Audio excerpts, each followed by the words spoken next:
What's up, bro? Hey, how you doing?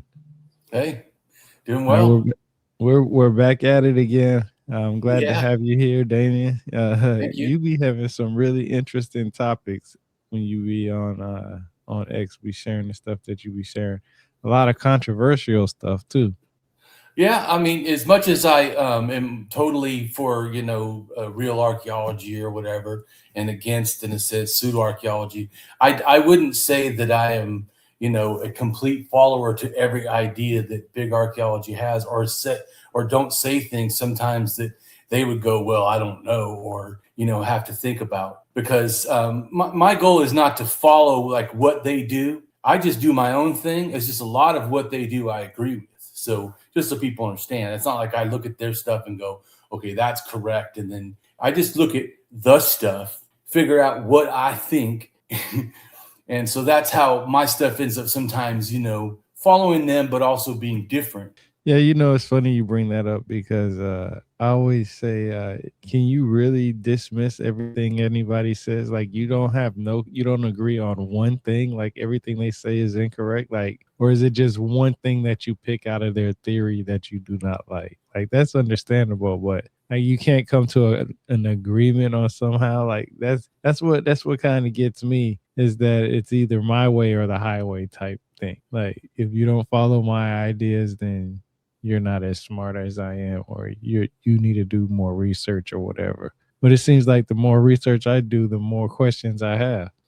Well, I think questions are good. And I try to answer them, and I'm also willing to update my thinking. In fact, this whole thing on we're doing to do on Africa deities and their age actually kind of changed my thinking. Because before, from what I thought was the evidence, I thought that the Middle East had these figures here, but I thought they were like totem poles. And totem poles aren't deities per se. They generally relate to the clan. So I thought that these were clan totem poles that just reference like this is us in a sense. Then I thought that goddesses came first, and then after agriculture goes to the Balkans, it looks like then at that point they make a bunch of male figurines and war at the same time. And so I thought, oh, okay, maybe war is what inspired male deities. But I had looked at all that, right? So I assumed wrongly,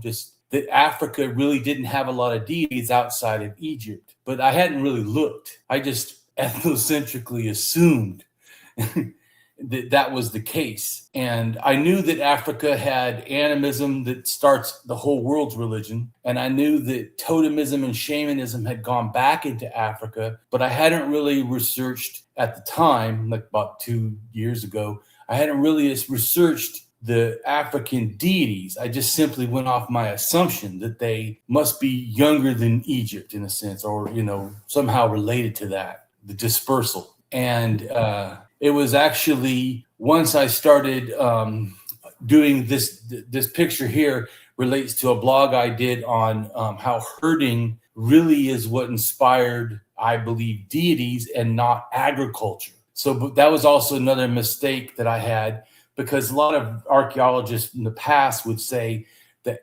agricultural revolution. But to me, the problem is it's like 12 or 13,000 years ago that this stuff kind of starts, like, these figurines and this new type of thinking that I call paganism, or the beginning of paganism out of shamanism. And so I thought, well, alcohol is 13,000 years ago, and beer in Israel.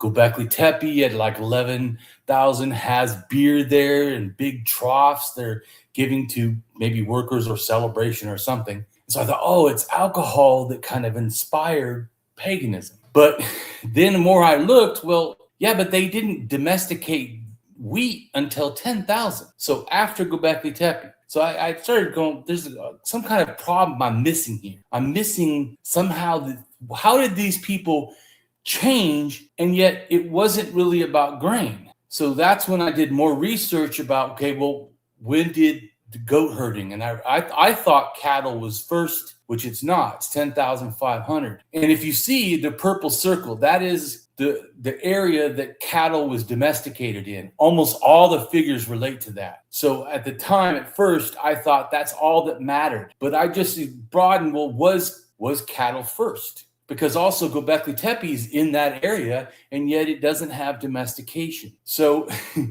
I looked, and then the larger area, sheep and then goats, almost at the same time, make the larger area. And then you understand that's almost the Fertile Crescent top. And so I realized that actually ties it in more. And then this kind of stuff, like the goat herding and the cattle, they go into Africa. And so that's how the ideas, these new paganistic ideas, spread pretty early into Africa, which I had, like I said, wrongly thought was much later, like after 6,000, when actually these ideas come into Africa, like 10,000, 8,000, 7,000, and 6,000. So multiple times and multiple DNAs, multiple types of animals or agriculture comes into Africa, all bringing these. But as you know, in 1,000 years, the paganism changes a little bit in the Middle East. So every time it's coming into Africa, it's changing a little bit, which is also makes it help understand why Africa has like kind of deities that are kind of same, but yet really kind of different. And to me, they then evolve, of course, in Africa themselves and then differentiate even more. But so they're just saying that this picture right here helps me understand what kind of happened. And that like I said, that made me change. Okay, so there was a male and female at the beginning. It wasn't just male totems and they didn't matter. I didn't know, it was a speculation. And I realized, okay, that's wrong. Male and female were together, which makes more sense. And then they differentiate and stuff and change. But anyway, so this just shows like the figurines and how I started to figure that out. Go to the next picture, or I'll go. Yeah, that's you. Yeah, it's all yours. Yeah. So because the next picture helps understand that also in relation to these things that I figured out. Because I started to figure out where is the stuff coming from? Like, why are they showing these guys holding their penises? So I started to realize certainly men, right? The god men in Egypt and those Egypt figurines, they say it relates to Orion. And that 3 little round circles below the belt could be the dingus or whatever. And so I started realizing, oh, that's interesting. And also these figurines are though a little bit different, are really kind of similar. So I started to understand that these are either deities or their relation to a deity, like a deity, and this is like their helper or something. So it didn't start as like later it gets a bow and arrow or a club, but it didn't have that at first. And so that helps you understand that it doesn't matter about the later like hunter tools. Really what matters is this core thing that I showed, the original, I feel, thing that relates to the Orion, the sky deities. And so also all across the world, primordial water or nighttime is considered to be, where all these stars and everything are floating around in a sense in. And that later leads to like the earth diver and the African, belief in Egypt of the mound coming out of the water. And there's other ones in Africa that have that similar thing also, but also in other parts of the world. But anyways, let's go to the next picture. The next picture shows, more of that stuff, how it relates. Like Neville Corey up in the top corner. There's all these figurines that don't have arms and don't really so much have legs, and yet they have these belts and the penises.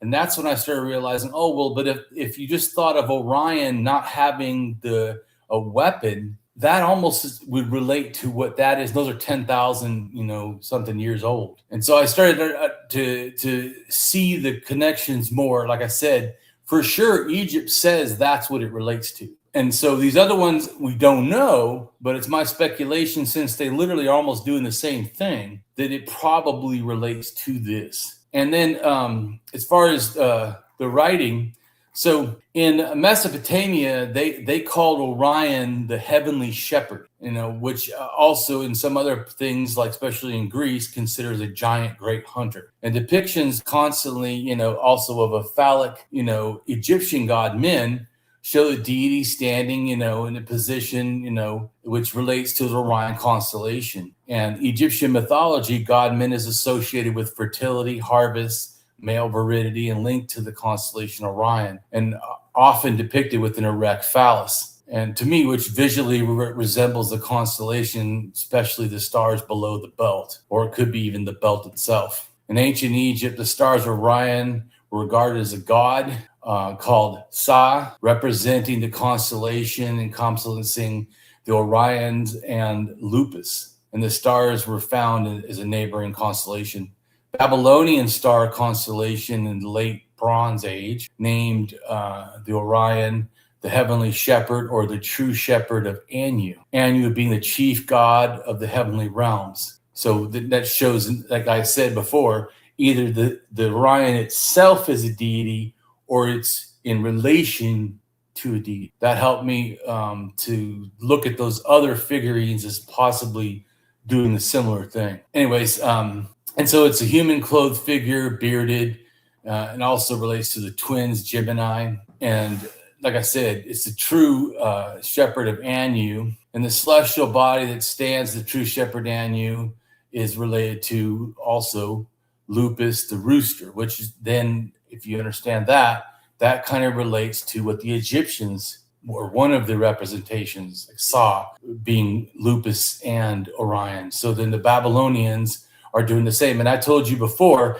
my opinion, a lot of the Babylonian myths are not pure Sumerian, derived myths, but are mixed with Egyptian ideas, just like their hereditary kingship or empire ideas, I believe, have to do not with a direct evolution of the city-state, but Egyptian ideas of the pharaoh. So I think there's a connection to those things also. And then Orion also serves many roles in ancient Greece. And the story of Orion as the hunter, and the Greeks see him as a venerated hero in a sense. But to me, also the Orion's belt, denotes, the hunter. And this is also true of 3 stars in China with the god Siyu, which I'm not good at sometimes pronouncing these names, by the way. my degree is in psychology. It's not in actually English literature. Don't worry, I be butchering words all the time. I have I literally have a series where I got to read from books, and I don't go and pre-read the book or read what I do. I just go and read it. So when I come up with a word, I know I butcher it, and I don't really care because I'm reading it. Right. I just wanted to make so people know. Don't. I understand the ideas and the thinking behind the stuff. It doesn't mean that I'm pronouncing the words correctly. So I try to, but I suck at English. So anyways, and it's also in Siberia with the Chucky people, Orion as the hunter. It's also in the old Hungarian tradition, which Hungarians relate to the people that came out of Siberia about 5,500 or 5,000 years ago or under. And they used to be shamans. Then they became pagans as they, interacted more with people in, say, Central Europe. But they originally were mainly shamans. And the Hungarian one is Nimrod. Anyways, also a great hunter and father of the twins. So you start to see a lot of these things are kind of doing similar thinking, and that's what I'm trying to show with the pictures also, the similar thinking. So I'll do the next picture. This is showing Egypt. Anyway, so this right here, so it's to me the thing of the Orion or whatever, and like say an animal could be like and also hunting could be like master of animals, which is the master of beasts, because you're a hunter, you're able to control animals. I think also it could relate to, like it said, the heavenly shepherd. Shepherd is the person who basically manages animals. And so you can see someone being like an animal trainer or, a hunter. And I think that's maybe what relates to the different figurines, showing them with animals. And so I think it's still a theme on the same stuff, not really a different one. In fact, you can look in Iran, it shows stars next to the guy's head. And then the one also in Iran, there's a star on the lower, right side. There's a star below his feet. And I think that could be relating to the stuff. And then also, God Min has an X or something on his chest. And if you remember, the ones I showed for Neville Corey, they showed an X on their chest with leopards. And I think the leopard might relate to the stars, like dots in the sky or whatever. So I think there's a connection to that. And then we'll go to the next picture, which just shows, I'm going to show you, which relates to some, not all, but some of the movements in Africa. So you get to see how people are coming in multiple times.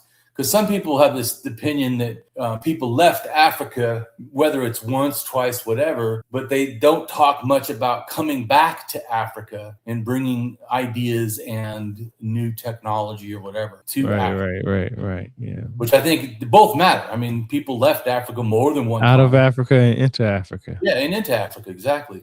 So this just is real quick. There's actually, it's even more complex a little bit than this shows, because the one right in the center, it shows that 12,000 or under, because it's probably 12,000 to 10,000, or it could even be 15 or 13,000 to 10,000. And then it shows another one that says 750 to 5,000, but it could actually be 8,000 or even 9,000 to 5,000. So, and there's actually, because T comes in probably 9,000, and then R1B V88, it comes in maybe twice or continues to come in, I don't know, from 8,000 to 7,000. That's it. And then another, maybe eDNA comes back into Africa from the Middle East after it left 10,000 years ago, comes back between maybe 6 to 5. Yeah, anyways, this just gives a rough idea. And then you get to see too, like Eurasian DNA you see is mainly in North Africa.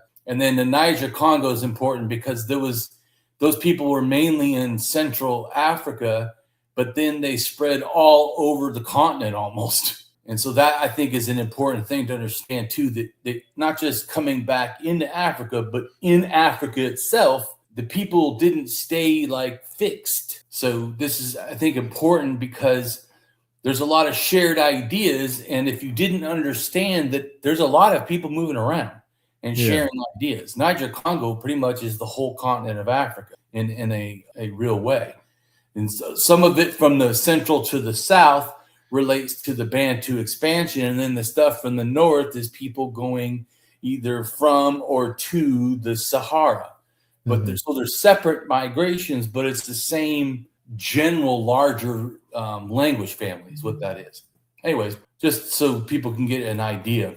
And then the next picture I'm going to show is of the Green Sahara, when people really came into the Sahara, and also shows DNA, but there was a lot going on. So the darker purple is J1E, and that's coming from the Middle East. J2 also comes in later. So, and J2 is not on here, this map, but doesn't go far into Africa, but it relates to definitely Egypt and some parts of North Africa, and it relates to cattle cults. Although I do think it's possible that these 10,000-year-old people who were right near where cattle were domesticated could have brought cattle ideas in there. And certainly R1BV88 that comes in, goes all the way to Lake Chad, that's definitely would have had pastoral stuff, but also, I'll show you later, haplogroup T also could have been involved in that. And they come in at 9,000 and are involved in pastoralism. So it's kind of hard exactly to figure out who did exactly what, but I try to show that it's way more involved than people think. It's not like, and then of course, the stuff in white, that is showing you how people around the influence of Lake Chad who had multiple influences from outside, like R1B, but also J1, and also would have had DNA from female that came in at 30,000 years ago, which is U6.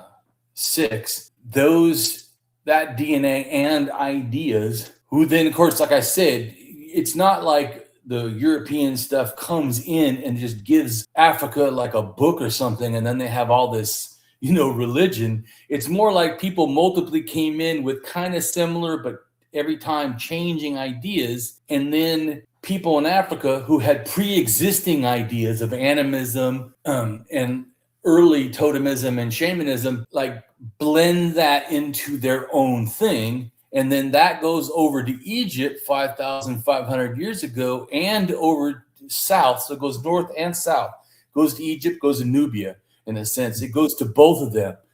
So they both are related to Lake Chad in a sense, people. Anyway, so it's a lot more complicated. Like I said, my first thought was everything was a lot simpler because I didn't look.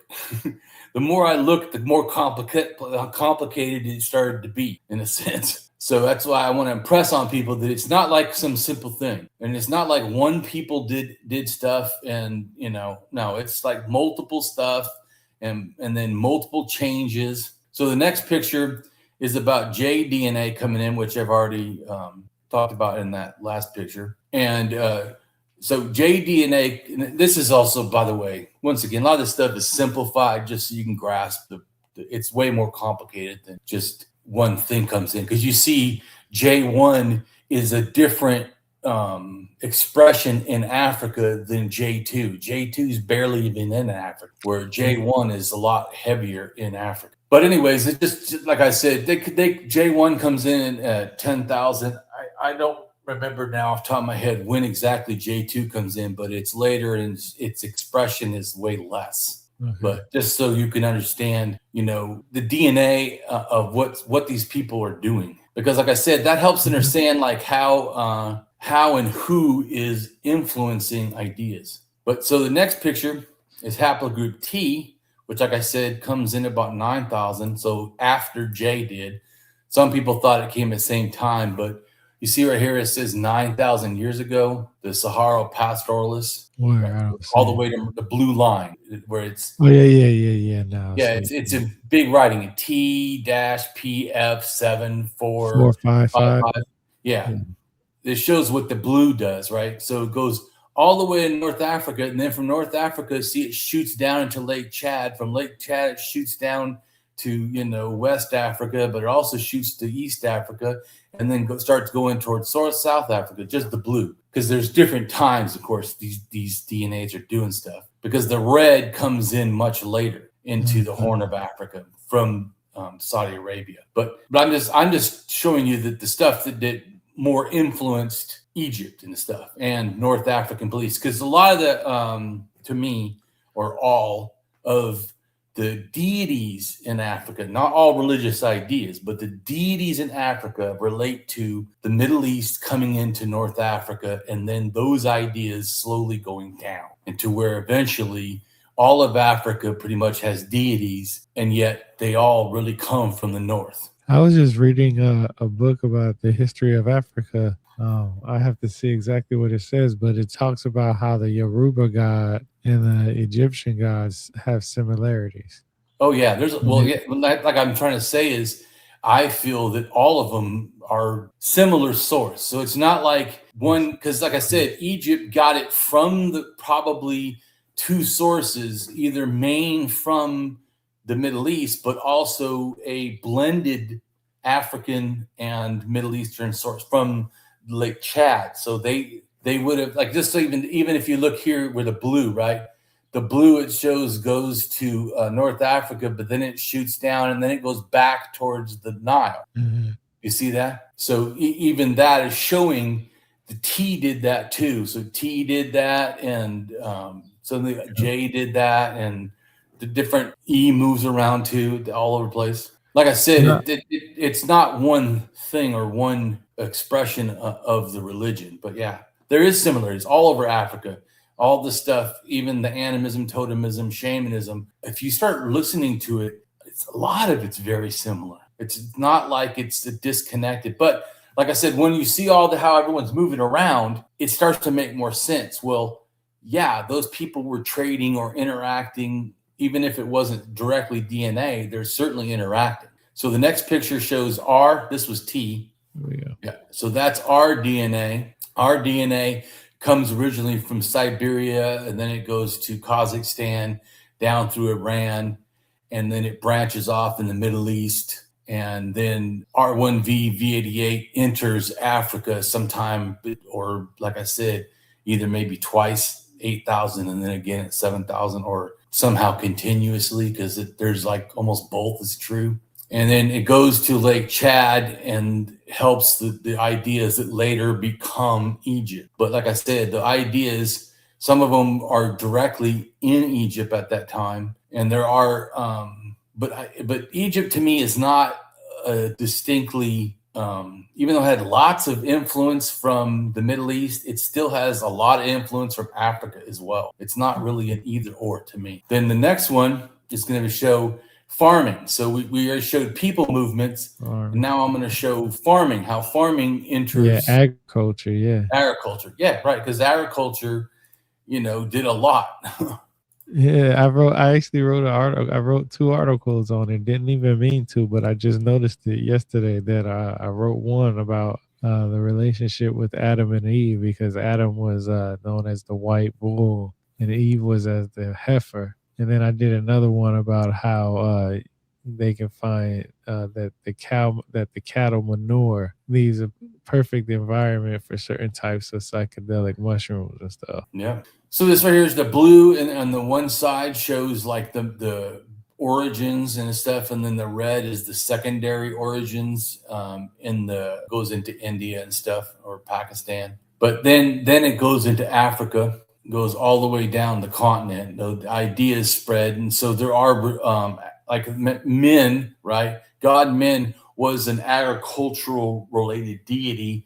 In fact, they would put sometimes statues out near fields, almost like a big scarecrow or a devotional thing to the crop itself. And like I said, when you start seeing how all this stuff is interacting, I think it helps to understand why the ideas would also be similar when you have people coming from similar places and then moving around. So the next picture is another one of agriculture, and also shows the distribution of the pre-pottery Neolithic farmers, how they start kind of in Turkey, but you see it goes all the way down into Africa, Saudi Arabia, up into the Balkans. Yeah, it helps with seeing how, because agriculture, everybody has their own definition on that, because some people would say, well, it started with cattle. Some people would say, well, it started with wheat, or it started with seeds or maize or this or that. Like, everybody has their own thing. And I think that,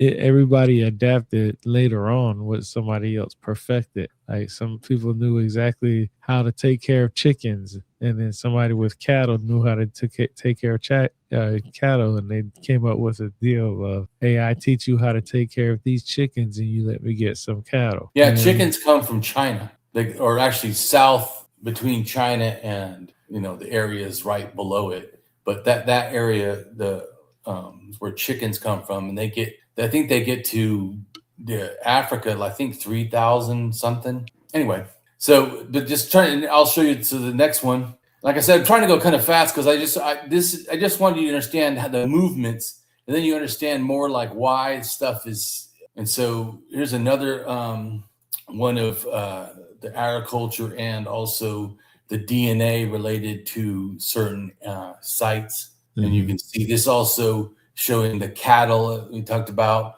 and the sheep and the pigs and the goats. Everything, in a sense, is the northern Fertile Crescent, or southern Turkey and western Iran and northern Iraq, northern Syria. And so it shows several times. It wasn't one time that people went with stuff into Africa. It was more than one time. Yeah. And like I said, which I already have tried to show, and then how the cultures, where they are and what they're doing, just to give you like a reference. And so the next one I'll show you is goats coming in and cows coming in. a little bit better. And so this shows goats coming in from the Middle East, near Iran, Southeast Turkey area, and then going all the way to Morocco, and also cattle doing similar dispersals. But also this one, the cattle, it's important to know that also the cattle from Pakistan and India area goes into Africa also as a separate lineage, which of course, and then the people in that area, Pakistan and India, right there, they have male haplogroup L, which came from Iran and Southeast Turkey and the northern part of the Fertile Crescent also, which is maybe why they domesticated the cow, because they came there and then went, hey, look, there's cows here. Which also in North Africa, there is a African lineage cow that also got domesticated in Africa, probably once again, because these people already knew about domesticating cattle. And so they give the idea, then the Africans take, well, we got a cow. And so then they domesticate that cow also. Once again, there's diversification is going on. It's not just someone gives, something and then it just stays static. People, understand ideas and then evolve them. Do cattle have a higher survivability when humans are involved in the upkeep? Well, yeah, I would say that because they have to find grass and sources of water. So their dispersal into different areas. Sometimes, like say it goes to the Sahara, when it dries out, they have to move. If we allowed animals to stay, they probably would have died off in that area. Mm-hmm. They wouldn't have known where the water is, in a sense. They migrate and stay, disperse better with humans, because because also we bring them food sometimes in areas that are dry. We go to trade or something and because the animals would either have to leave or die. But some people would consider that a hunter-gatherer still, though. Well, it's a pastoralist, which is like something in between that. It's not, because it's definitely not exactly a farmer. Right. In fact, pastoralists and farmers often fight, and generally in most areas of the world, not just Africa, most areas of the world, even sometimes today, even when pastoralists and farmers work together, the pastoralists, the people with the animals, are considered superior to the people that work with farming. And I bet that's probably something that happened in Africa at the beginning, that farmers were, which is to me, just like I said about the Orion, figuring out that the Babylonians called it, the herder, not the hunter, for Orion, because I think that the herding was considered superior to farming. So anyways, but that also has to do with deities, right? So a lot of African deities have cows, right? Well, if you understand they're superior to farming, that's why there's not as many of grains. But that helps me understand too, like to figure out when and why the deities happen. Because my old belief, before I understood better about herding and hunting, how it relates to the cults that turn into paganism, I would have thought that beer, like I said, so it should be a lot of beer deities, right? Or grain deities, if it was because of that reason. Not that there's not some, but they're not prominent in a way that the animal deities are.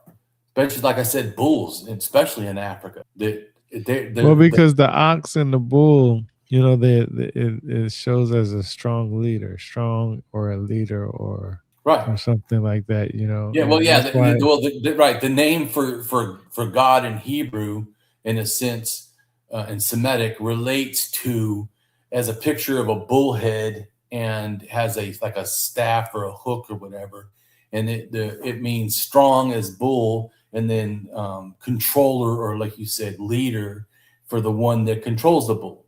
Well, the yoke was another word that comes to mind when it has me thinking about it. But yeah, it's just amazing because there is a lot of similarities and there is a lot of animals. That's why I just did an article on it just like a few days ago. Matter of fact, one of them, and then I did one, can't remember, sometime before that. And they actually go together what you're saying, it makes sense to me because I mean, the cattle seems to be where it starts at. Like that's not, the official only thing that's considered to be a civilization, but it is definitely something that's been what changed us drastically in our species. Well, yeah, because the hunting and gathering and then going to doing pastoralism was a big change because pastoralism is the human management of the animals. Mhm. It's which, like I said, ends up with a strong controller kind of a thinking that it's like a god, right? Because God, in a sense, or a deity of some kind, is controlling the natural world, or the natural world is a deity in some beliefs. But when the human all of a sudden is actually controlling the animal outside of nature's control, that's when you can see the personification. Because, like in Africa, a lot of the deities, like even Egypt, originally start more like animals and then later become more like people. And I Yeah. think that this is a good explanation of how that happens. The deities are already there in animal form, but then they realize it's people, pastoralism, it's people that are doing this. So a god, in a sense, becomes like the herdsman, the person, and less like the animal being herded. Yeah, it's for me, it just seems like cattle, like because I've read that people have been practicing agriculture for thousands and thousands and thousands of years, thousands of more years than what is accepted throughout the most of the academic world, because it's small. It'll be something small like wheat or something. And they said, The difference is agriculture generally means, when you say that word, what you mean is a domesticated plant. Now, if you yeah, mean wild gathering or even wild management of plants, that could go back to 30 to even 80,000 years ago. Sometime in between that, we were gathering and managing plants. yeah, and That some doesn't, some such it's way. not, that there's to me the difference between where people say agriculture, they generally mean domesticated, meaning what in a sense what domesticated means is, in a sense, is the plant won't live past what humans do.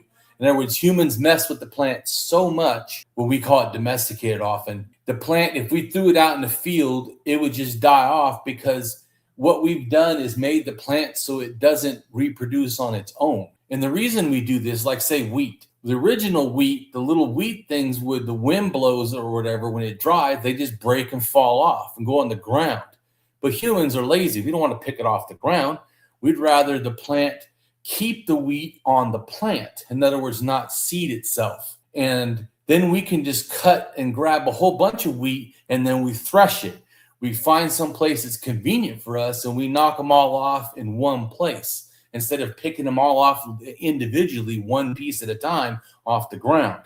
Yeah. And so that's when people think of, to me, agriculture. But I do agree. I think that the old ideas of what's exactly agriculture, and even like you could say agriculture could be some types of animal farming. Like in the Pacific Northwest, they did clam farming for at least 3,000-4,000 years. Is that agriculture? They certainly are managing the clams.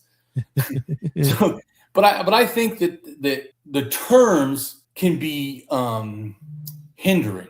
Like I said before, when people say agricultural revolution, I thought, okay, well, it must be about grains, not realizing, Yeah. well, really, it's more about herding. Herding is what changed everything, not grains. Grains come after herding. People are already herding and having domesticated animals, then later grains. Now, here's the thought. What if the grains becoming domesticated only meant more because we needed food for the animals?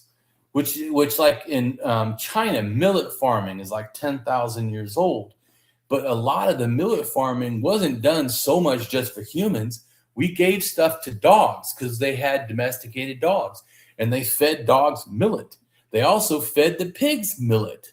So Yeah. what I'm saying, and they were eating the pigs. So was the domestication of millet because they needed a easy food source for these animals that they use as companions or hunters, and for the pigs that they're eating? It's possible. And same thing, I think, maybe with, when you have a bunch of animals, herd of animals, and they don't have good, or reliable grass to eat, you need to provide them hay or something.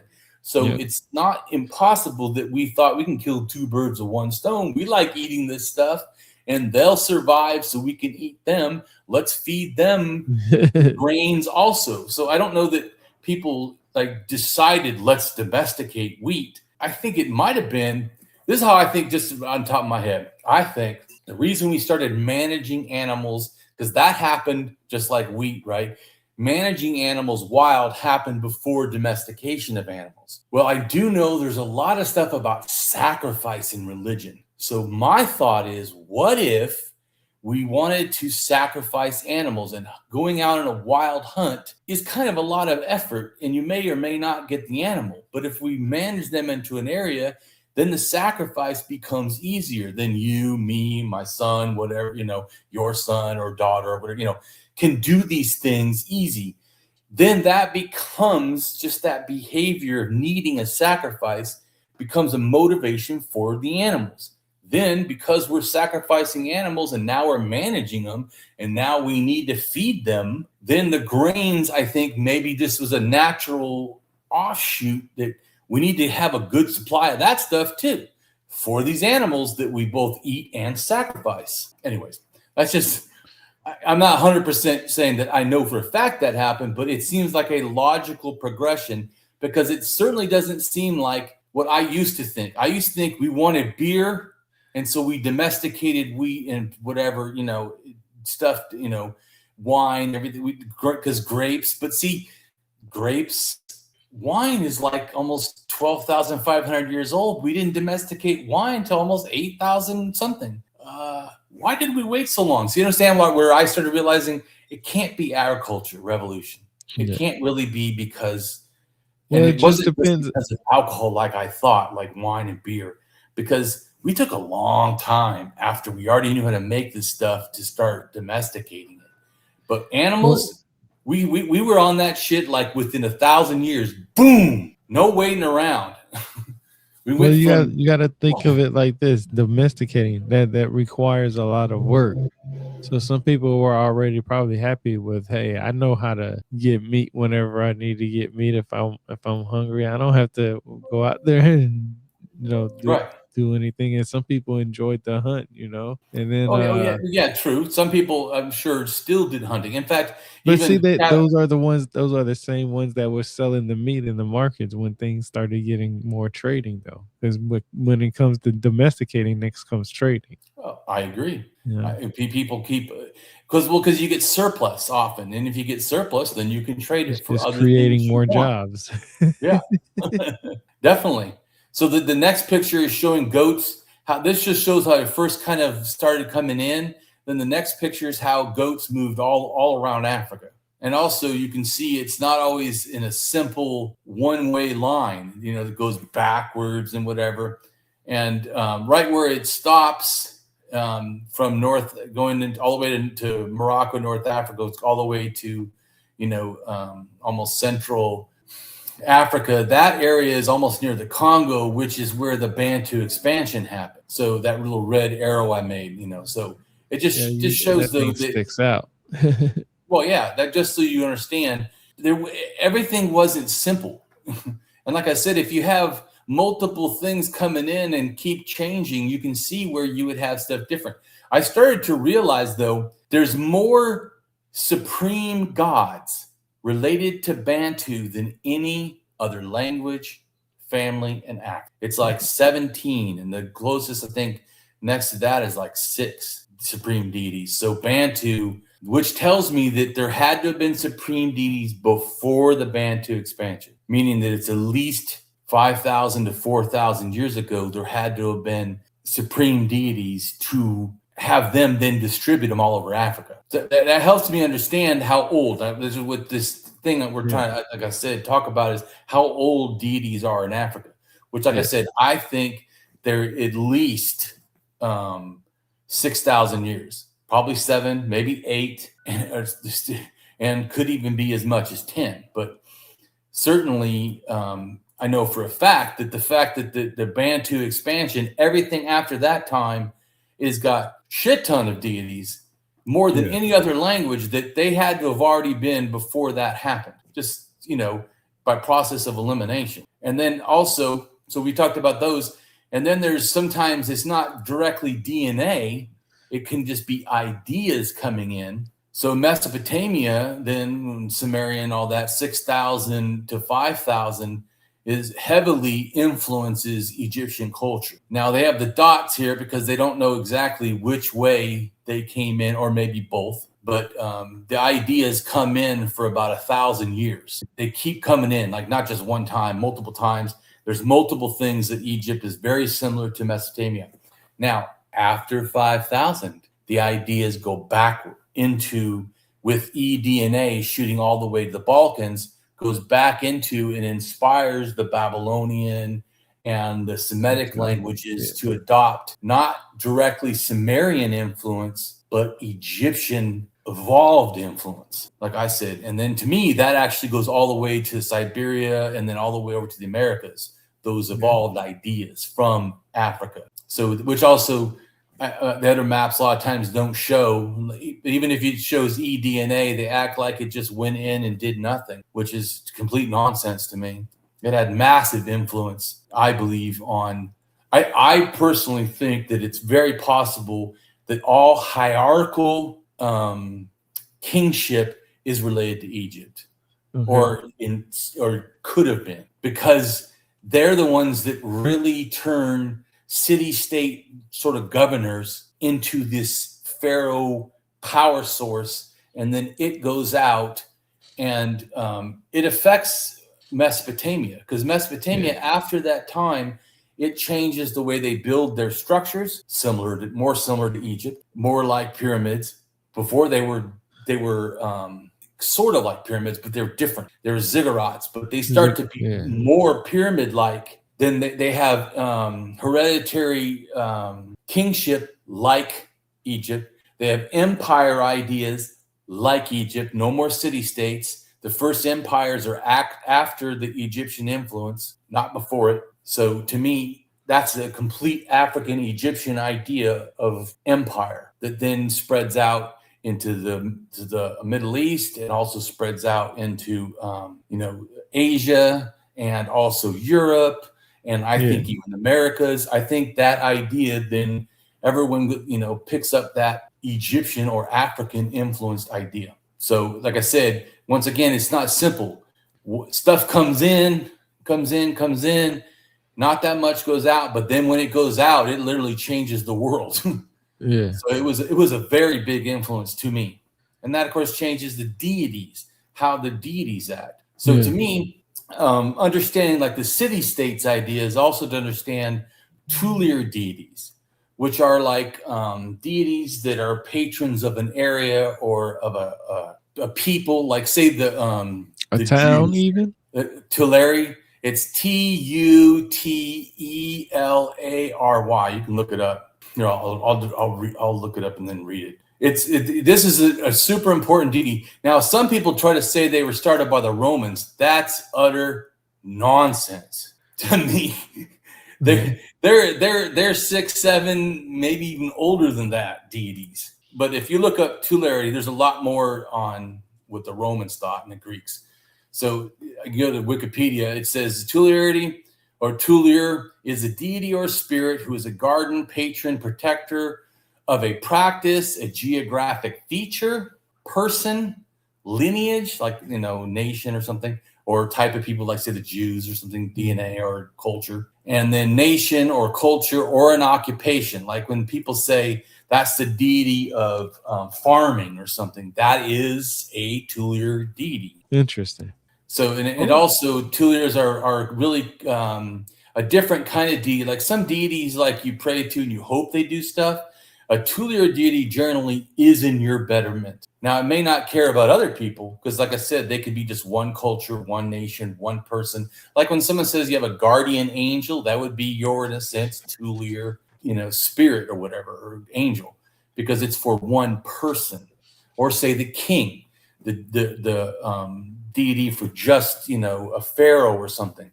then that would be the same thing. So Tuliers are an important, but often in most, to me, talks on religion or deities, they're kind of disregarded. They are massively important in all African religions. And it's not that other religions don't, but their focus on them is greater in African religions than most other places in the world. Okay. You know, religions, even they call it traditional African religion, and it literally says they believe in tutelary deity. But like I said, they get invented there. So like I have in my thing, so AI overview of the oldest tutelary deities. Inki, the god of water, intelligence, creation, was a patron deity, which that's right there. Once they're a patron deity, that tells you their tutelary of the ancient city of Eridu, which is considered one of the oldest cities and has the first, ziggurat and stuff, and has the first Genesis story about the flood. That right there, and probably has this religious significance going back to the Ubid period, which is 7,400 years ago or so. Or 7,000 years ago. So it's possible that, and I can't remember exactly, but I think it's about 7,000. There is a like a proto ziggurat thing that the Eridu builds, and they think it's to the god Inki, where it has like offerings of fish inside of it or something, because he's a water god. Anyway. I always talk about that. I'm looking for this notebook that I have where I can't remember. It's basically all the water gods and fish gods that I have in there. I should put it on my computer, but I don't. Yeah, I think they're a lot more important than people realize, because I think people, when they hear water, the most people, because of the Bible or whatever, they think about floods, but they don't realize that in not just the Bible or even in the Middle East or Africa, but every major religion in the world, across the world, believes that the universe started as water, dark, chaotic. Yeah. I always talk about that. So I'm just saying, so a deity that's related to that generally is the first deity, or is the deity that's pre-creation. So when people talk about creation, generally that you have to have a creator, what's before creation happens, or even the deity is born to create. Because a lot of times what happens is there's water, and water is just a chaos or night or whatever.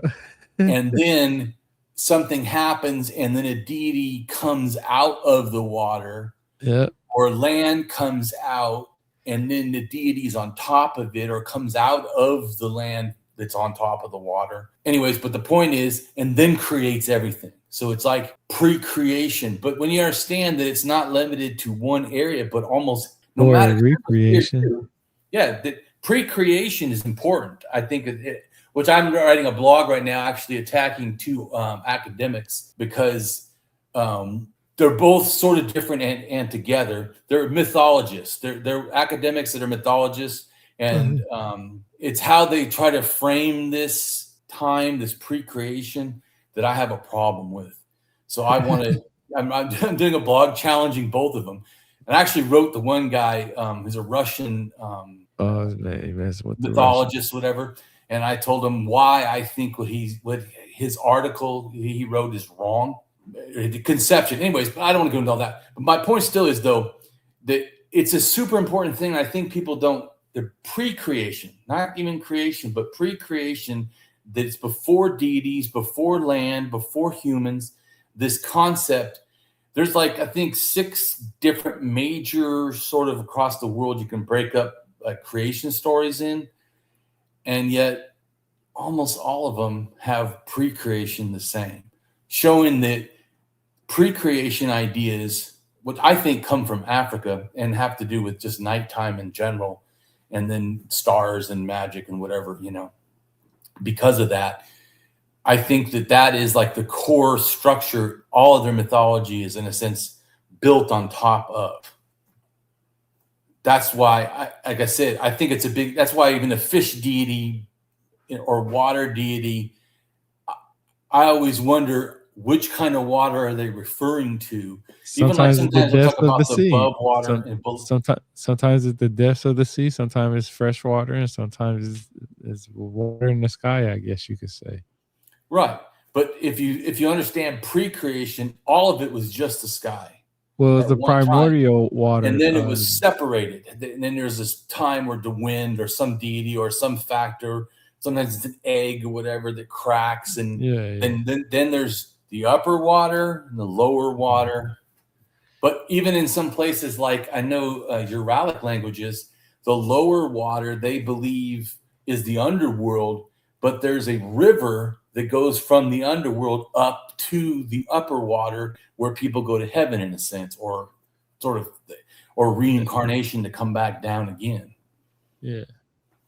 Yeah. So the water is like a super important thing that I feel people just blow off as, oh, no big deal.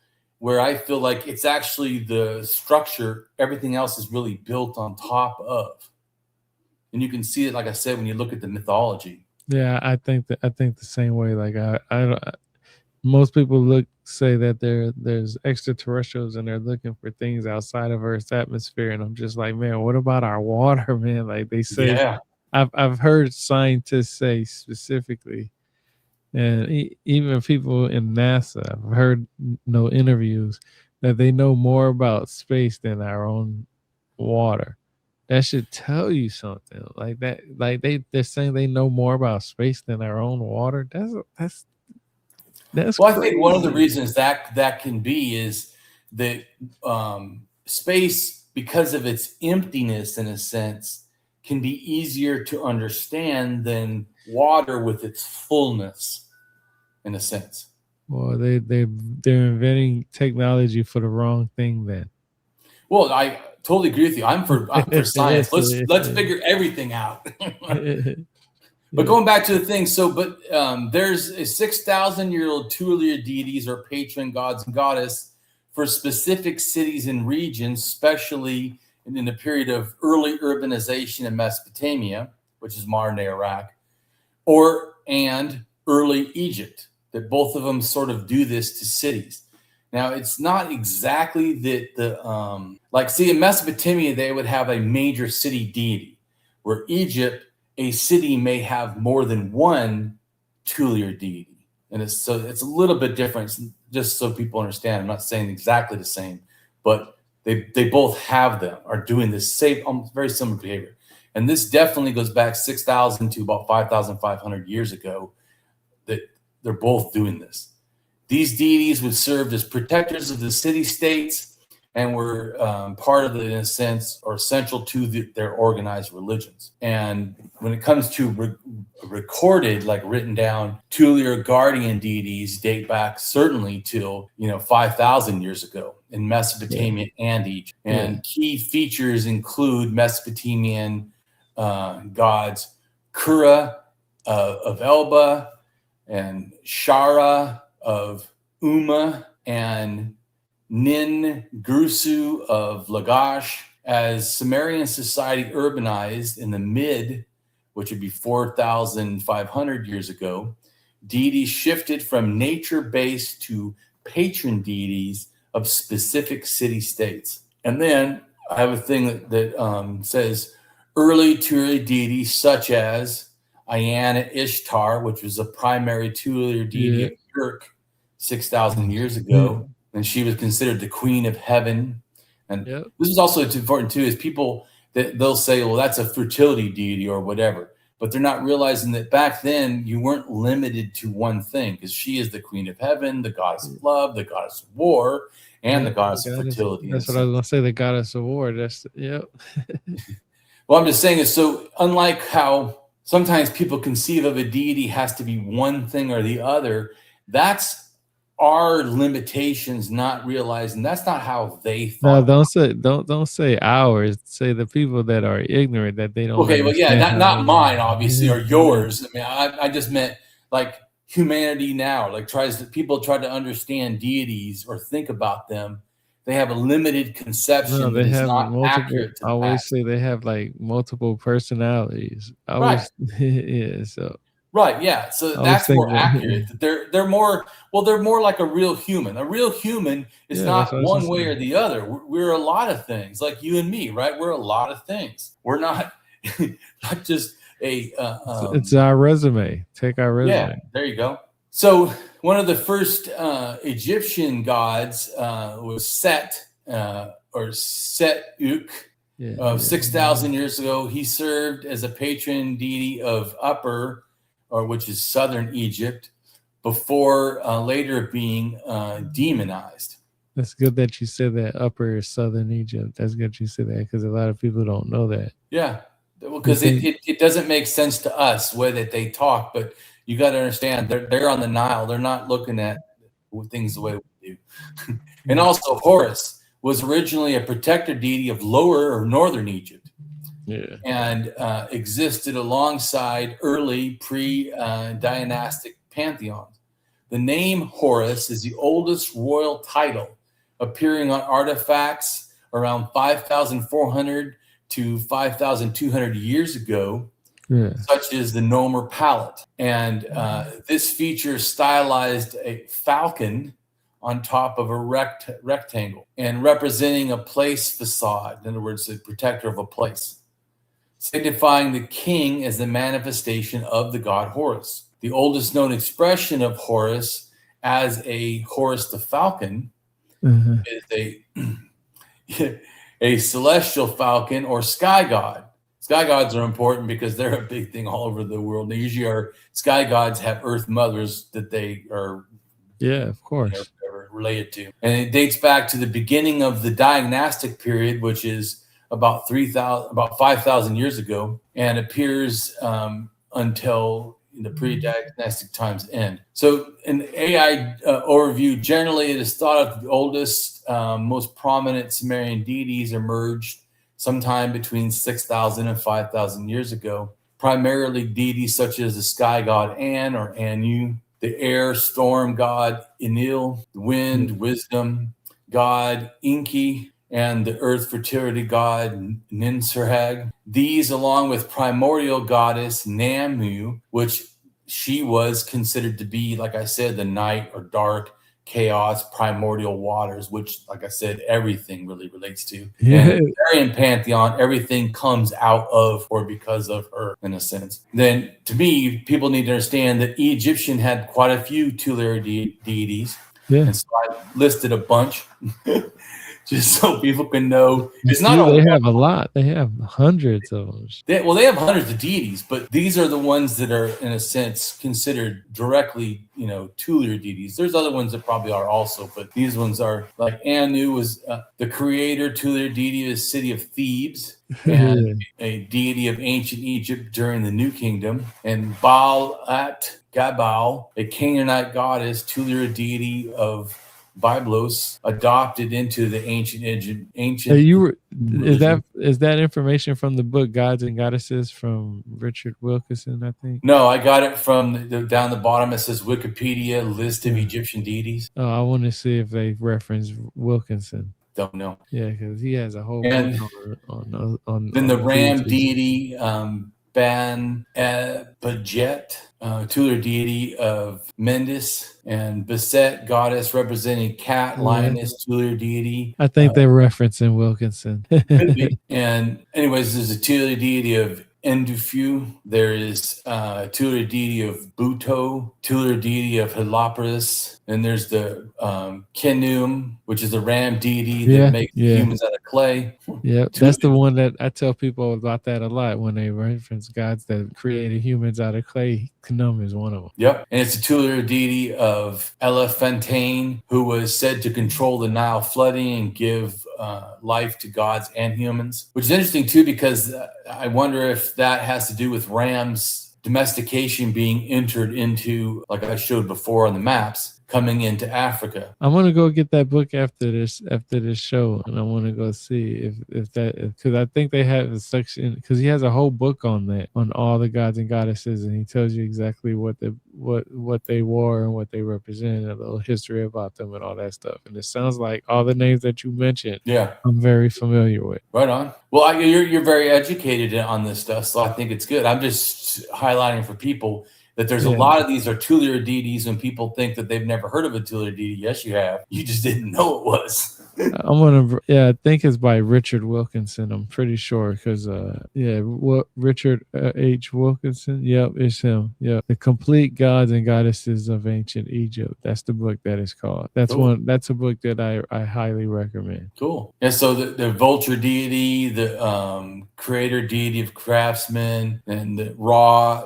with the sun god. It's also, artillery deity of Heliopolis. And anyways, so then AI overview of pre-dynastic Egypt deity sometime between 8,000 to 5,000 were primarily localized, zoomorphic, meaning they're animal-like, and elements of nature spirits, often taking animal forms, later evolved into iconic anthropomorphic gods, anthropomorphic being human-like gods during the dynastic period. And then many early gods were zoomorphic in Egypt, meaning animal-like or animal represent specific animals, Horus the falcon, or the vulture or the jackal. And pre-dynastic gods were often localized to specific smaller regions or towns before the unification of Upper and Lower Egypt, which to me, once those become unified, that's more the empire idea. And then I feel it, which is around 5,000 or so, or a little bit after, then to me, it's like religion gets its first military. Because as you see about being localized, everybody can kind of like have their own thing and preference. But after it becomes one thing, you get a pantheon, not 100% like enforced on people, but it is a lot more forced on people than it was before. That's why I said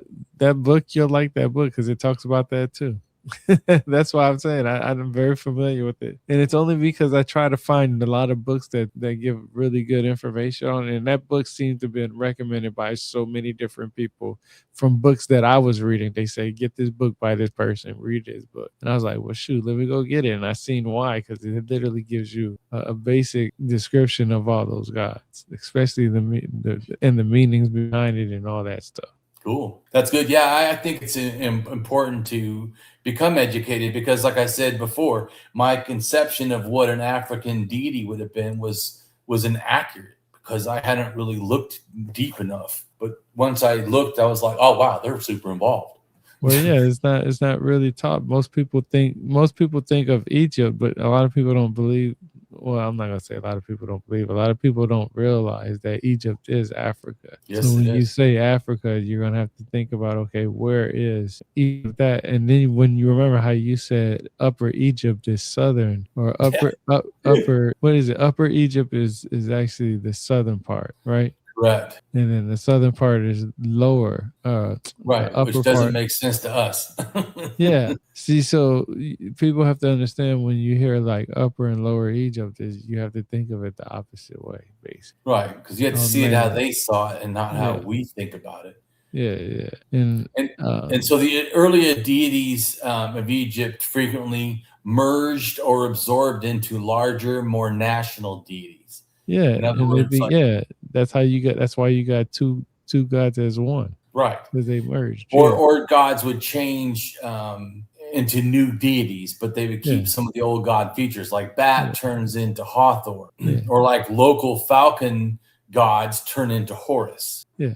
Sometimes a change in their but see when I did those articles, I learned a lot that because I learned a lot from the Book of Enoch, that a lot of different tribes and groups of people were all depicted as certain types of animals, and it had to do with like strong, courage, leader, stuff like that. It was easier for everybody to understand across the world, not just in a localized area. If you went from Mesopotamia to Egypt, you knew what a wolf was because Egypt was known as wolves at one time, which is very interesting that I learned that from Joseph Lumpkin reading the Book of Enoch under his version. So yeah.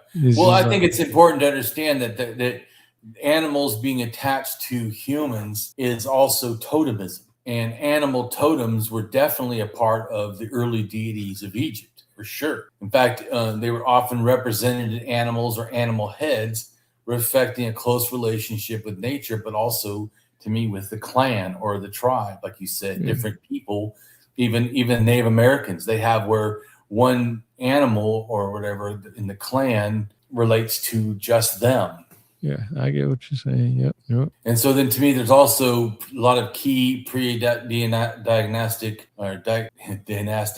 deities. Anubis being one of the primary god of the dead, later being surpassed by Osiris. And like I said, Bat becomes Hathor. The Horus, originally a sky goddess falcon, becomes associated with kingship even before the unification of Egypt. So a lot of these things didn't stay the same. They change. And like I said, God Min was, in a sense, one of the oldest, certainly very old, 6,000 or more, god of fertility and reproduction, considered one of the oldest, if not the oldest, of associated male deities, appearing as early as the Copper Age.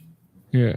As Egypt evolved into the dynastic period, these local deities often emerged or were elevated to different status. The next thing that picture is a very interesting one that I learned from doing more research, was about how there's a stuff in Siberia that matches the thinking in Egypt with Horus, because Horus originally was one eye was the moon, one eye was the sun. Then later it gets split into, in a sense, Ra is the sun eye and Horus becomes the moon eye in a sense. But that actually matches with the Siberia, because in Siberia, the sun and the moon are considered the high god's eyes. And so I think that it's very interesting that they're both doing this behavior. Especially like I had told you, I don't know 100% who did what. It could be that Siberian ideas, because I know they get down to the Middle East by maybe 6,000 and then finally get into Egypt. But it's also very possible that 5,000 years ago, the ideas go, like I said, with eDNA and end up in Siberia, which is another thing too, is that even with like the medicine wheel found in the Americas is also in Siberia, but it's also in Africa. Yeah. So I'm not exactly sure who invented the medicine wheel. Was the Siberian gave it to both? Was it that Egypt gave it to Siberia and then they gave it to the Americas?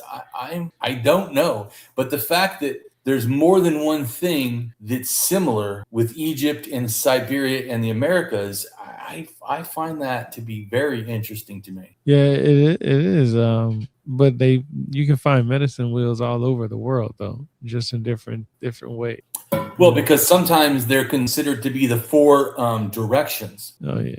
Because like a lot of the directions have colors associated, which is a lot of times what the medicine wheel does. Yeah. Like here, I'll show you a thing on the colors. So this is, like you said, all over the world. So this is relation to north, east, south, west. And some of them, not all, have center. And when it has a little line, that means that they don't have that in their belief system. You notice too, it's not like there's only any color you want.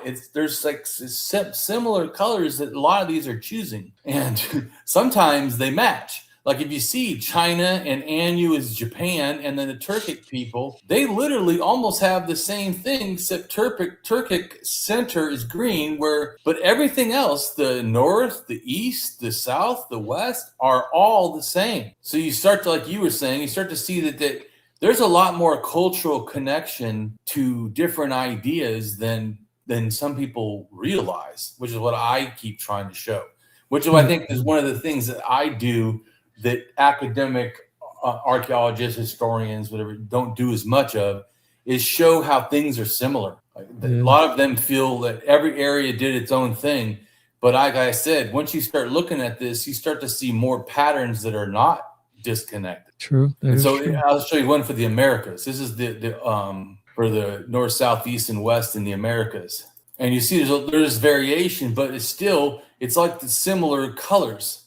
It's like there's only a certain amount of colors that everybody's choosing. It's not a free-for-all. So anyways, and like I said, I do think that people can come up with different ideas on their own for, say, north, south, east, and west. But the fact that they come up with them and they're only limiting to a certain amount of colors and everybody's doing this, I start to think that there's too much pattern for it to be random. And then here's the thing, for like the areas in Africa that for sure have the medicine wheel are actually kind of centralized. They're not like all over the place. So the fact that they all sort of share similar religions and they all sort of come from a similar area, once again, I started to see patterns that I don't think are easily justified by everybody just makes her own thing up. That's my opinion. But also these right here, right? So people don't realize in Africa they have these ones that are considered almost direct influence of the medicine wheel. But canoptic jars, right? There's 4 of them, which are considered the 4 directions and the 4 deities of Horus, children of Horus or whatever. So to me, I think that also is pointing to a possible connection like to this right here of the African medicine wheel, because these are generally 4 directions. And the fact that also, which is also interesting, the canoptic jars, not only do they consider them to have 4 directions, right? The canoptic jars, the lungs, the intestines, or whatever. They have 4 jars. When they mummify people, they also have colors. There's 4 different colors, which goes back to like the 4 directions all over the world having 4 colors. Or sometimes they have a 5th, which is the center color, which is also what the symbol on the bottom right. It has 5 colors, right? Because it's the 4 green, outside red, and 1 white, in and the blue. center, which is like I said, there's other places in the world that also do that. It's not just 4; it's 4 outside, 1 in the center. Which, like I said, once again, to me, there's too many of these similarities to be that everybody just randomly invented this all on their own. But like I said, I think that it was a package of ideas that spread. So to me, like I've said before, to me, religion is a cultural product. Yeah. And then moved in cultural migrations, whether it's going in and out of Africa, whether it goes into the Americas or whatever, moves around in Europe, or it's cultural ideas that then move and adapt, but have like this, lineage like languages do, where it spreads with the language, So to me, that's why I say it's a cultural product. It's language is a cultural product. Culture invented it. Yeah.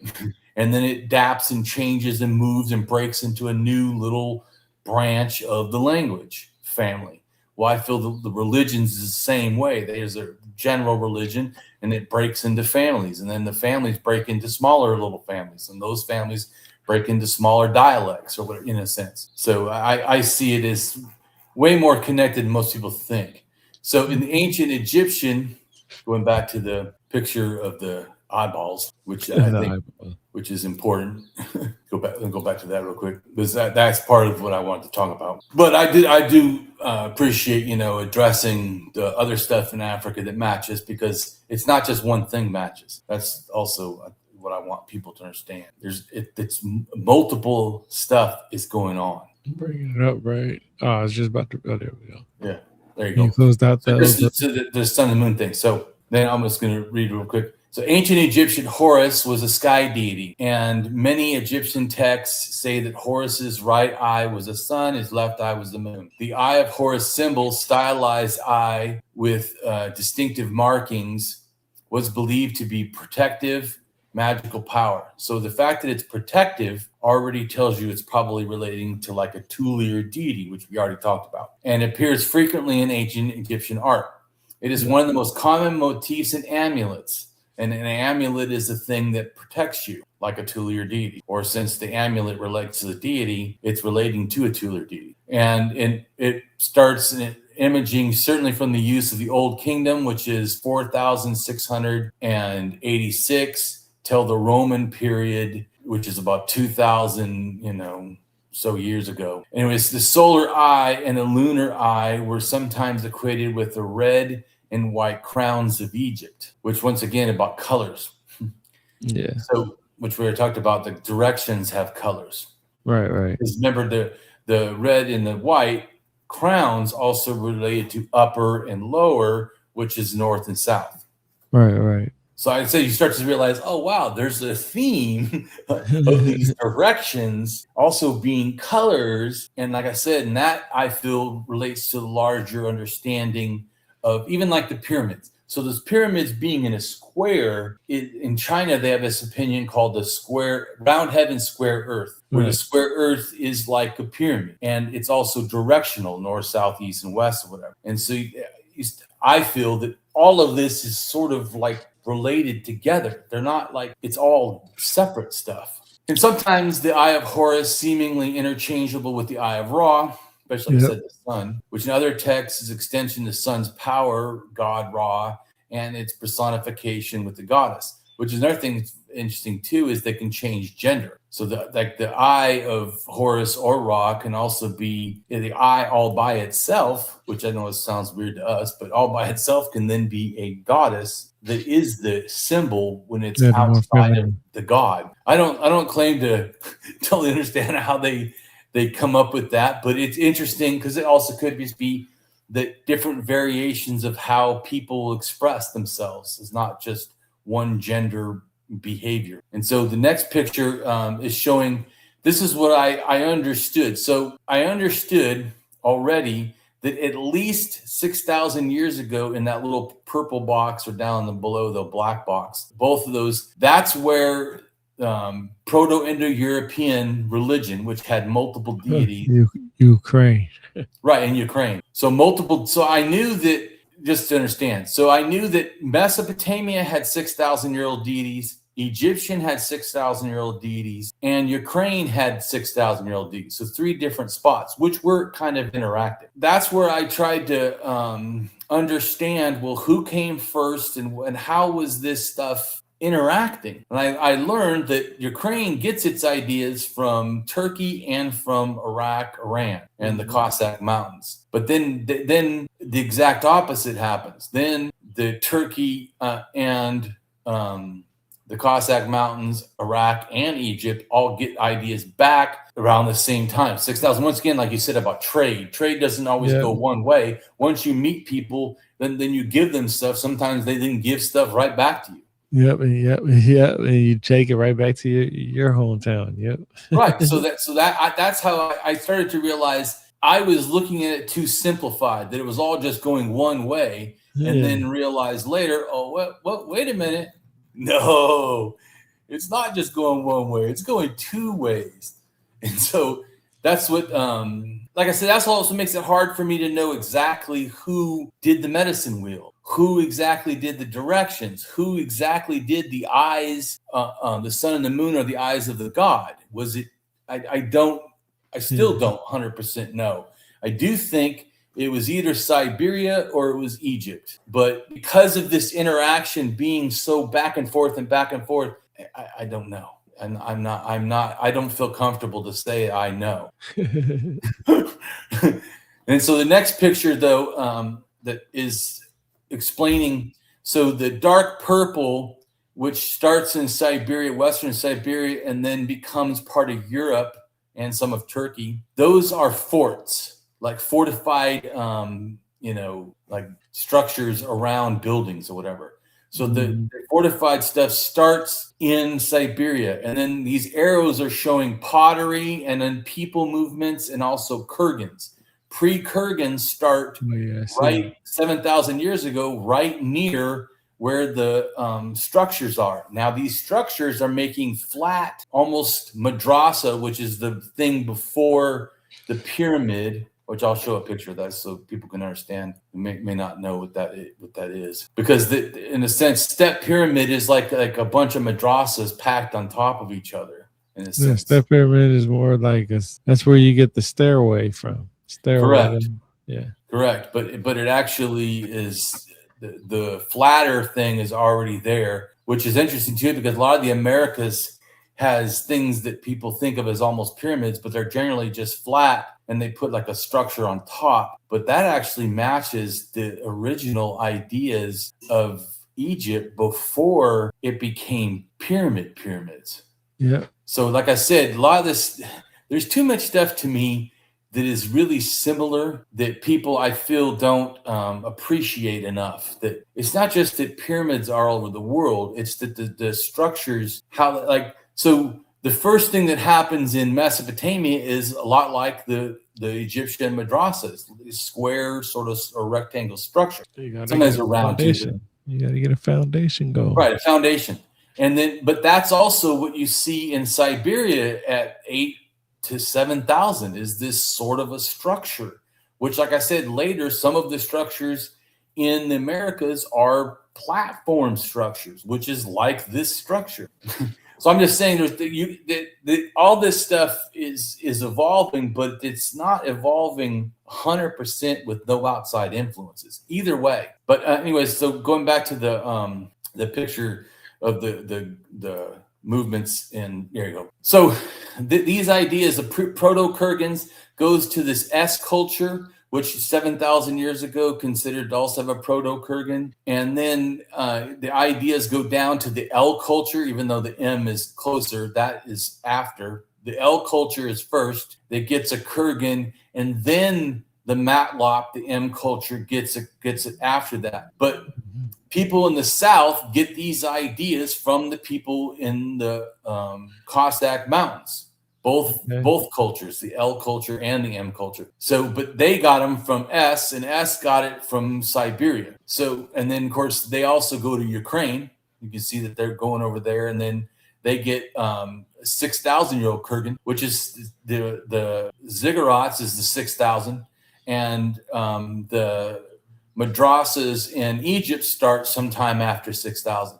So all of this is getting ideas from the steppe, in a sense, from Siberia and through the Cossack Mountains. But then, like I said, it goes exactly the opposite way. Then these ideas go right back and give stuff to the steppe. So it's like going back and forth. Yes, it's trading. Right, exactly. So right, I'm just right, because some people try to think like it's just one way, like somebody gave everybody everything. Like people were giving each other stuff is probably the best way to understand it, other than trying to think of it. Egypt was a mixture of a whole bunch of people. When it became Egypt, it was a mixture of different people from different places. Right, and they both got ideas and gave ideas is also, to me, important for people to understand. It wasn't one way. They were open-minded, I guess you could say. Yeah, and so to me, this next picture, this is when I really realized that I didn't know what I was talking about when I thought there wasn't deities in Africa. I realized, holy shit, the whole damn country, or continent of Africa, has deities. All these circles are different deities, and I list in a blog about the Supreme Deities of Africa, which I gave you the link before. Yeah. It was, we're not going to go through every single one because there's way too much information. Yeah. We might as well start wrapping it up now because we almost at 2 hours, and we can have a part 2. Right. Well, right. But right now, I'll finish what we have, which is I'm close to the stuff I wanted to do.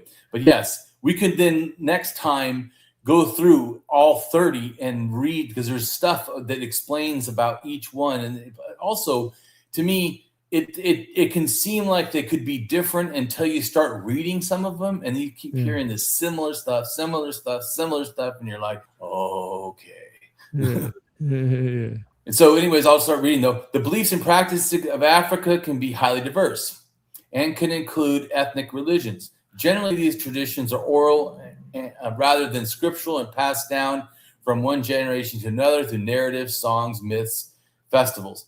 So to me, songs and festivals are the way you keep narratives and myths without writing. Anyways, they include beliefs in spirits, higher and lower deities, which a lot of times higher deities are like sky gods or whatever, or supreme deities. And lower deities can be like tutelar deities. Although sometimes tutelar deities can be high deities also. They don't have to be limited to just lower. But that's generally more a conception. And sometimes lower deities also can be the difference between higher being sky deities and lower being earth deities. Sometimes including a supreme deity, which there's quite a few, like I said, 30 all over as well as veneration of the dead, use of magic, and traditional African medicine, which, like I said, in some areas is the medicine wheel. Relates to that, or the directions. Like I said, even in Egypt, the canoptic jars being the 4 directions and 4 colors. Most religions in Africa can be described as animistic, with polytheistic or pantheistic ideas. Polytheistic would be multiple deities. Pantheistic is almost like nature is a deity without having to have a specific anthropomorphic nature always. And to understand that, it's like how some people conceive of chi as like this universal force, like in Asia, or like is how some people conceive the Great Spirit in the Americas, where sometimes it's a deity, it's a male, sometimes it can be either gender or both, or sometimes it can be neither, as a pantheistic kind of conception, that everything is just connected in a sense. That's Africa's like that too. So in the role, which it also shows to me that there's a lot of, even though it's diverse, there's a lot of similarities, even outside of Africa. And the role of humanity in Africa is generally seen as one is harmonizing with nature, with the supernatural. Traditional African religions generally hold the beliefs in life and death, a spirit world or realms, which spirits, but also gods may reside, with some also having a concept of reincarnation. Reincarnation is important because like almost 100% of Siberia believes in reincarnation. Almost 100% of the Americas, the traditional religion of the indigenous, believe in reincarnation. So they match that, which is important because a lot of times people think of reincarnation, they only think of Hindu or Indian or whatever religions from India. And that's just not accurate. It's way more broad than just that. Yeah.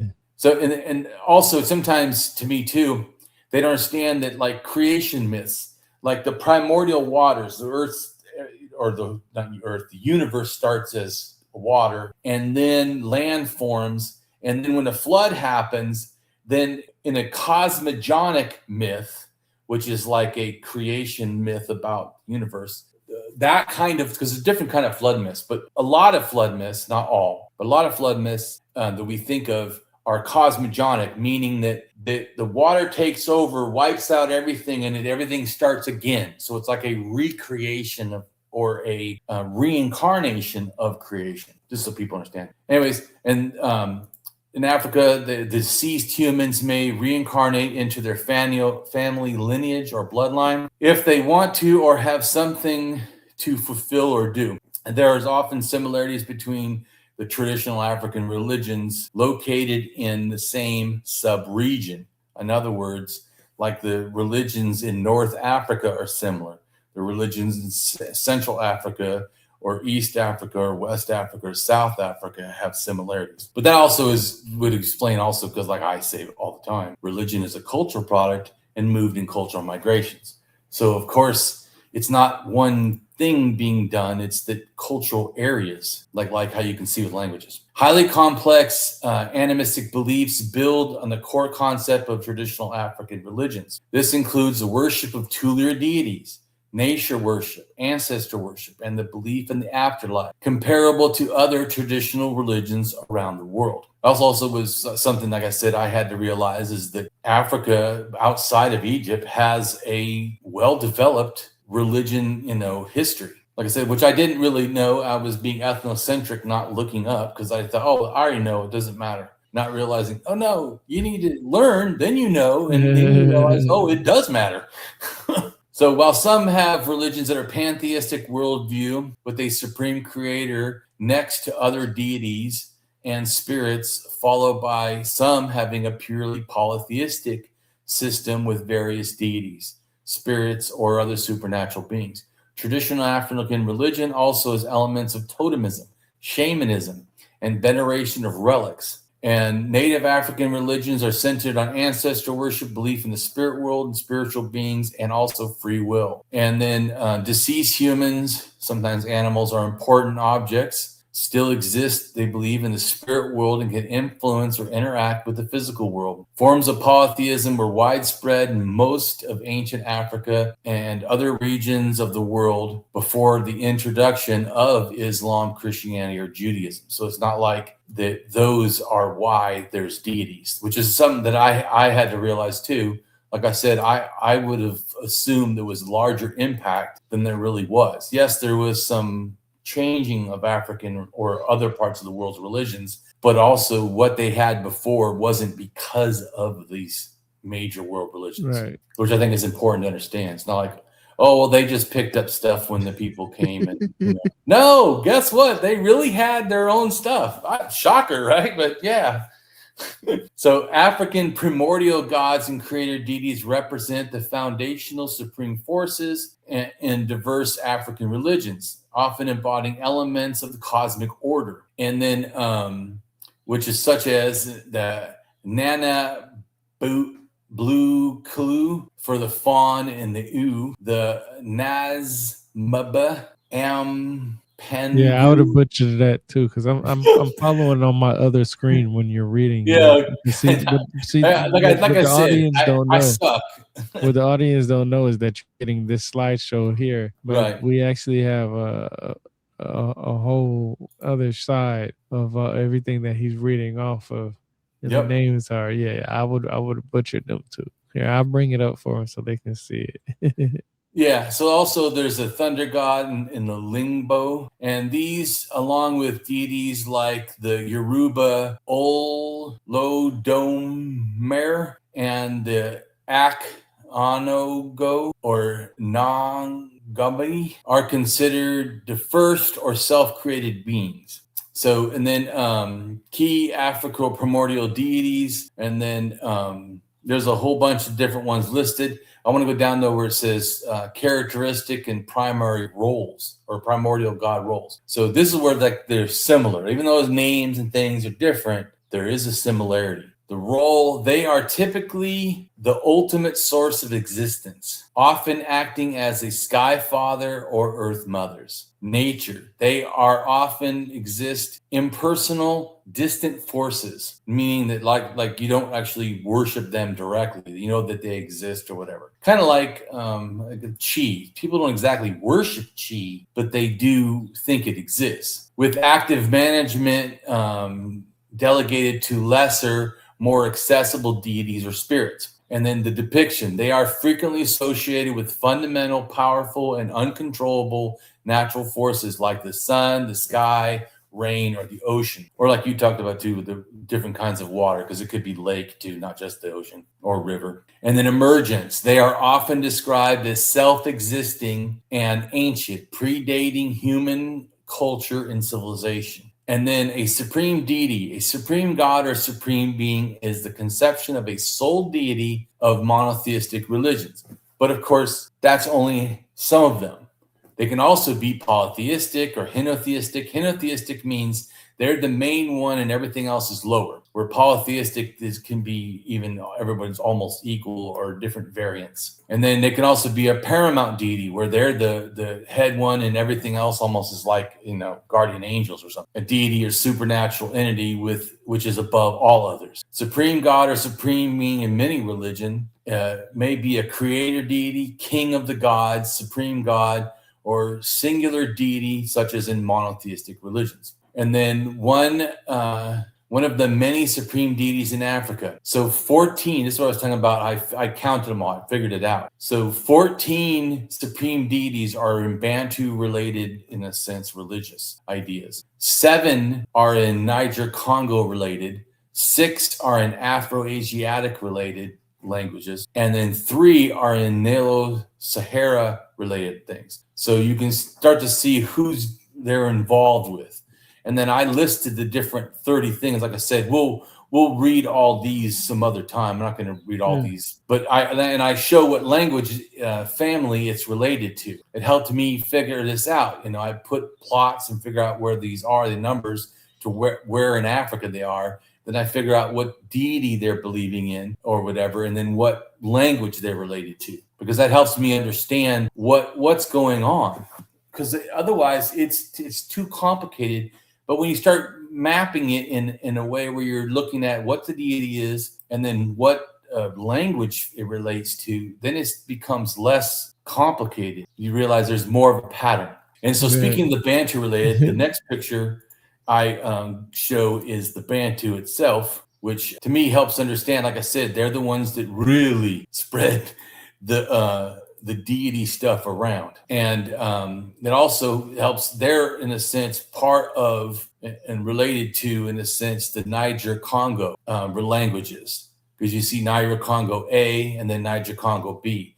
Niger-Congo B is related to Bantu, but those are part of Niger-Congo in general. So if you put that together and you understand the Bantu and Niger-Congo are together, then the two biggest amounts of deities are really Niger-Congo, because then you have 14 plus 7, because and as one language family. Then you realize that that must be the origin almost of the deity, because it is literally the one that puts both together, right, and spread it all around more than the other things, which is, it was interesting to me, because then it shows that the Afroasiatic must have been separate. In other words, like Egypt's deities must have been somehow separate from West African deities, not like a direct relation. I mean, I think they're related, like I said, about all those movements and everything, but it's not like direct, because if it was, then it would be dispersed different than it is. It's more dispersed. It's the trade, man. Yeah, definitely. But I'm saying it really helps you understand when you break it down into smaller pieces and figure out what's going on. That it's not like, because at first it's just like, oh wow, it's all over the place. Well, yeah, but not as ununiform as it first appears. Yeah, simple as people think it is. Not as simple, exactly. And like you said, it shows to me it's more cultural, group related in its origin. Yep. So religious myths are sacred, interconnected stories with cultural groups that explain the origin of the world, human existence, death, supernatural beings. These religious or mythic narratives reflect the culture's values and beliefs from a culture's values and beliefs. Traditional African religions are vast and diverse, yet share common threads, including a general belief in supreme creator deity. Especially, like I said, the Niger-Congo-related are absolutely outside of any influence from what's happening in Egypt. They themselves have a vast amount of stuff, often described as distant and remote, and approached through lower deity spirits. These religions live through ritual, oral tradition, cosmologies, rather than written texts. So like in Egypt, you get a lot more written text. And this stuff is not passed that way, which also to me could be another expression that they're not directly connected as people would think. In other words, like before I thought maybe religion, Egypt gave their religion ideas to other people. But now I think that doesn't fit right to me, of how when the stuff is moving around and how it's moving around is not matching. If it was directly related to Egypt, you would expect it to also be more written form, not in this oral tradition. So to me, I think they both have similar stuff, but I think they're both older. And Egypt kept getting more influence, I think, from the Middle East, because it's so close, where less stuff was happening with the people in West Africa. Right. Just so people can grasp like how I see it. But Africa doesn't have any single uniformed deity, but rather various cultures and regions that have their own creator deities. But like I said, a lot of them are really kind of similar, especially in regions. And these deities typically viewed as omnipotent, distant, genderless, which is another interesting thing, which also, like I said, in the Native Americans, the Great Spirit sometimes is genderless. Like they call it the Great Mystery. They call it the Creator, because they feel it's omnipotent, but it's distant and they don't know what it is, which, like I said, it also matches this African understanding, which could be, unlike Egypt, could be the older expression of how deities were thought of. Or maybe this version left 5,000 years ago and ends up in the Americas, because it's sometime about after 5,000 that you really see a lot of, or I feel, connections to the Great Spirit thinking. So it could be a direct influence from Africa, possibly. In other words, that I don't say that it's just Egyptian ideas that left. It could have been that people left the Egyptian area, sort of, but they could have also had ideas, because like you said about trade, ideas that were either older or different than distinctly what Egypt believed. Anyways, I'm not exactly sure, but there is similarities. Anyways, supreme deities across diverse African cultures share striking similarities, though, primarily features of a singular, transcendent creator God who is omnipotent, omnipresent, and often distant from human affairs. Common characteristics include being the source of life, benevolent. Now, this is an interesting one because that would be against like the Bible God. The Bible God is not very benevolent. Like he's the one that literally kills everybody. Also, you know. Depending on which version you read. Well, yeah, but you know what I'm saying. I mean, he do certainly like the flood and all that. You know, not being mad at humans and then giving them the little rainbow. Certainly not very benevolent. And anyways, the final authority for Africa, and usually worshipped through intermediaries such as ancestors or lesser divinities. And then characteristics of the supreme being, like I said, withdrawn or distant, often considered remote, having created the world, then left daily management to lower deities or ancestors. Indirect worship, likely lesser deities, orishas, spirits. The supreme being often has no shrines or direct sacrifices to it, with prayers offered through intermediaries. Genderless or androgynous, frequently described as beyond gender, though sometimes referred to with masculine or with feminine pronouns depending or based on the culture. Omnipotent creator, responsible for bringing order to the universe, and key similarities among the deities. Creator and sustainer, the supreme deity is usually viewed as the ultimate creator of the universe, the earth,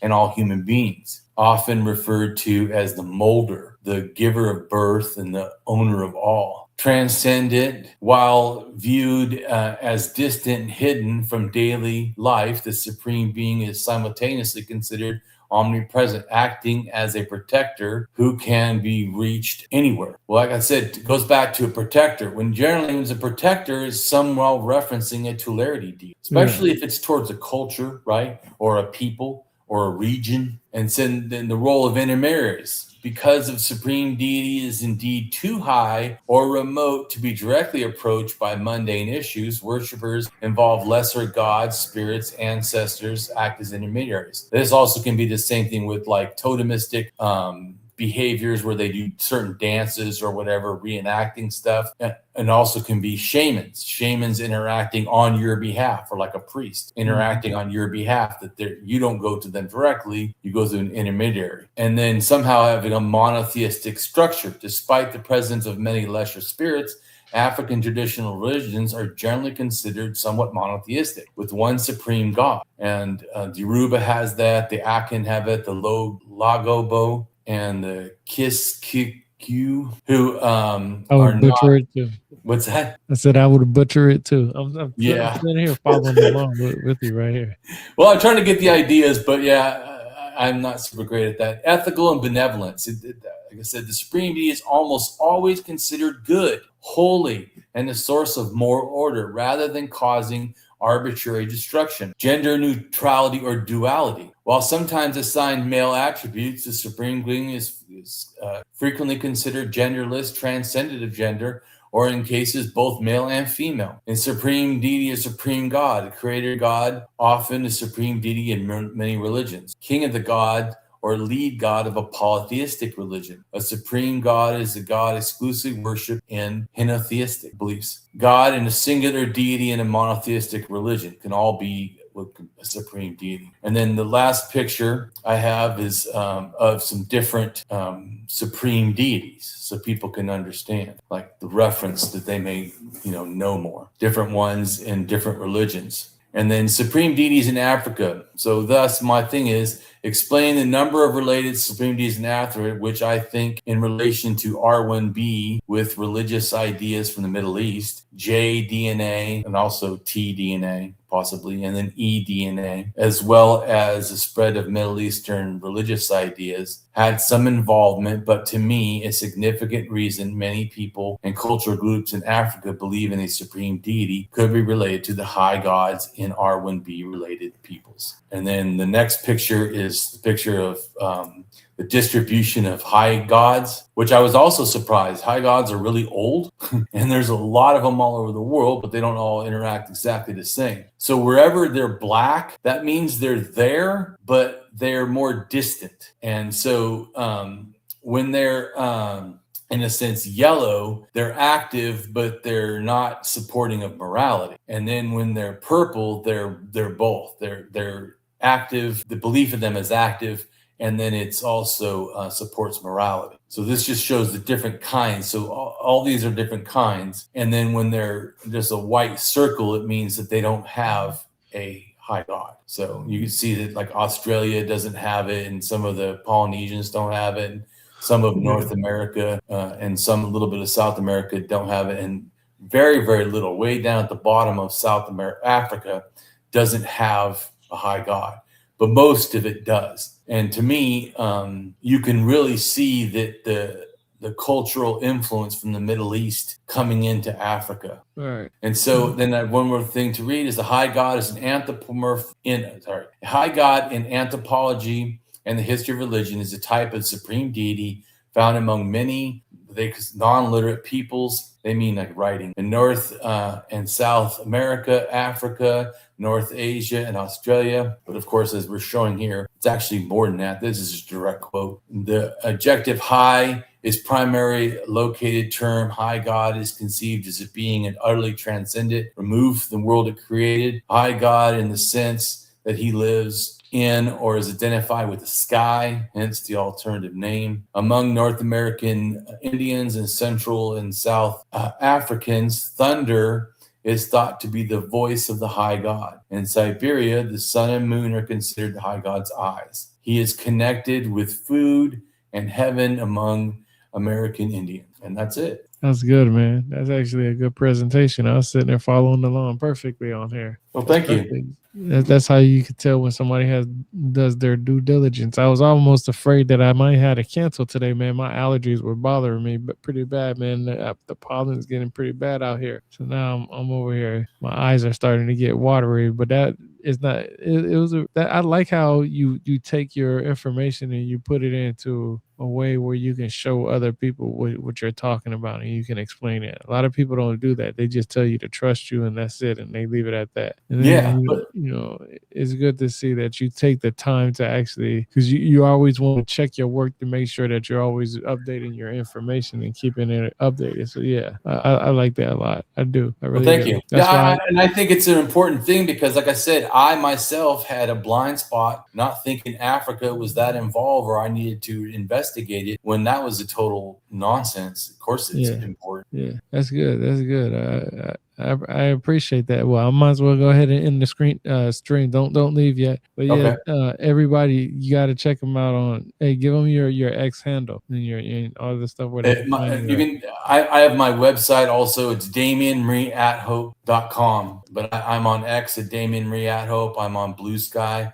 at Damien Marie AtHope, and I'm on Facebook at Damien Marie AtHope. So I'm all over the place. I'm also academic edu with my stuff also, and I do stuff from around the world. That's my stuff is try to mix all this stuff together and get the big picture. Because if you only focus on just the DNA or just what animal or just farming or just language or just mythology or just archaeology, you're not really getting the big picture. What I try to do is synthesize all that, because then when you do that, then I feel it's easier to get what might have happened. Yeah, I agree. I agree 100% because that means you're only getting a piece of the puzzle. I want the whole damn puzzle. Yeah. Yeah. I get that. Well, I appreciate it, man. Appreciate everybody for listening, man. I'm going ahead and end the stream. Right on.